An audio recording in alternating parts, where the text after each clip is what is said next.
Hello friends, welcome in my channel. আজকে আমার রান্নাঘরে বাংলার একটা ট্র্যাডিশনাল রেসিপি ভেটকি মাছের পাতুরি। তবে রেসিপি শুরু করার আগে আমার চ্যানেলটি সাবস্ক্রাইব করে আমার পাশে থাকুন।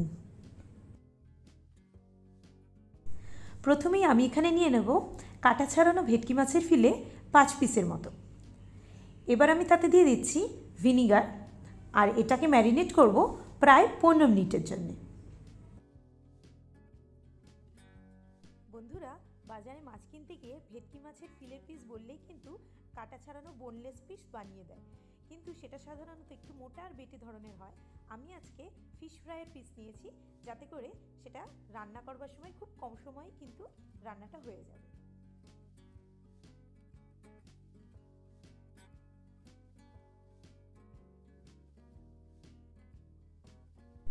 এবারে আমি একটা মিক্সিং জারে 2 টেবিল চামচের মতন নিয়ে নিলাম পোস্ত, 2 টেবিল চামচের মতন সাদা সর্ষে, 2টো কাঁচা লঙ্কা, 6-7টা মতন কাজু, আর 5-6টা মতন রসুন, আর সাথে দিয়ে দিলাম কিছু ধনেপাতা। ধনেপাতাটা না দিলেও চলে, তবে এটা দিলে গন্ধটা খুবই ভালো হয়। এবারে এই সব উপকরণগুলো দিয়ে একটা স্মুথ পেস্ট বানিয়ে নিলাম। চেষ্টা করবেন এই স্মুথ পেস্টটায় জলটা একটু কম দেওয়ার। আমার কিন্তু জল একটু বেশি দেওয়া হয়ে গেছে, আর এতে করে কী অসুবিধা হবে সেটা আমি পরে বলছি। আমার মাছের ম্যারিনেশন কমপ্লিট। দেখুন কিছুটা জল ছেড়ে এসছে, সেই জলটা আমি এবারে ফেলে দেব। জল ফেলে দেওয়ার পরে মাছগুলোকে আলাদা করে নিচ্ছি। এবার আমি দিয়ে দেব 4 চামচের 5 চা চামচ মতন সর্ষের তেল। মোটামুটি 1 পিস মাছের জন্যে 1 চা চামচ সর্ষের তেল কিন্তু যথেষ্ট।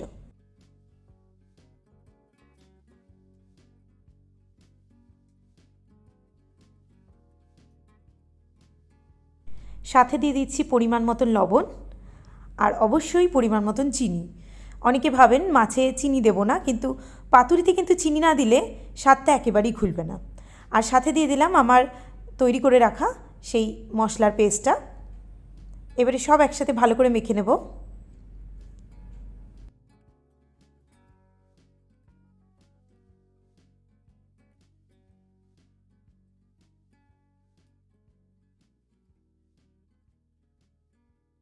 আমার মশলা মাখানো হয়ে গিয়েছে।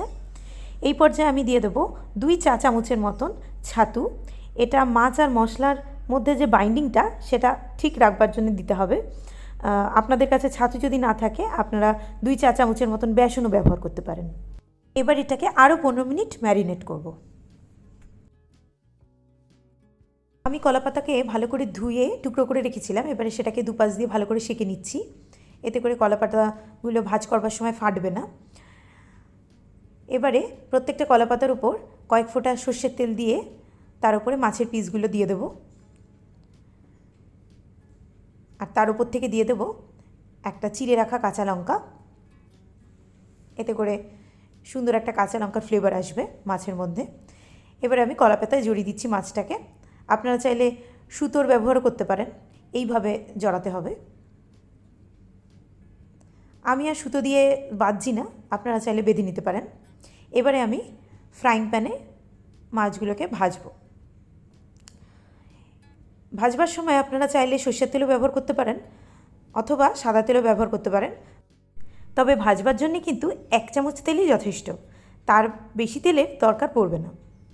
আমি এবারে ফ্রাইং প্যানে মাছের পিসগুলোকে এইভাবে সাজিয়ে দিলাম, আর এটাকে ঢাকা দিয়ে কম আঁচে ভাজবো প্রায় 15 মিনিটের জন্য, যতক্ষণ না এই কলাপাতার রঙটা হালকা ব্রাউন হয়ে আসছে। মাছের একটা পাশ যখন ভালো করে ভাজা হয়ে যাবে, তখন আমি একটু মাঝখানে উল্টে দেবো, যাতে উল্টো দিকের পিঠটাও ভালো মতন ভাজা হয়ে যায়।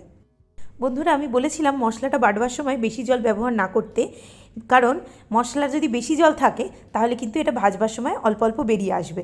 দেখুন আমার একটু জল বেশি ছিল, তাই একটু বেরিয়ে এসছে। তবে এতে করে কিন্তু স্বাদের কোনো পরিবর্তন হবে না, এটা আপনাদের গ্যারেন্টি দিতে পারি। আমার ভাজা হয়ে গিয়েছে। এবারে এটা শুধু গরম গরম ভাতের সাথে পরিবেশনের অপেক্ষায়। কিন্তু পরিবেশন করার আগে আপনাদের একটা একটু খুলে দেখাই কেমন হয়েছে ভেতর থেকে।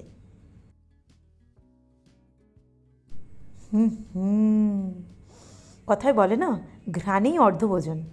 কিন্তু আপনাদের সাথে তো ঘ্রাণটা শেয়ার করতে পারছি না। আপনারা কিন্তু এই রেসিপিটা অবশ্যই শেয়ার করুন আপনাদের বন্ধুদের সাথে। আর যদি এখনও না সাবস্ক্রাইব করে থাকেন, এক্ষুনি সাবস্ক্রাইব করে নিন। আপনারাও বাড়িতে বানান, আর কেমন লাগলো রেসিপিটা আমাকে কমেন্ট বক্সে জানাতে ভুলবেন না কিন্তু। Thank you, good bye.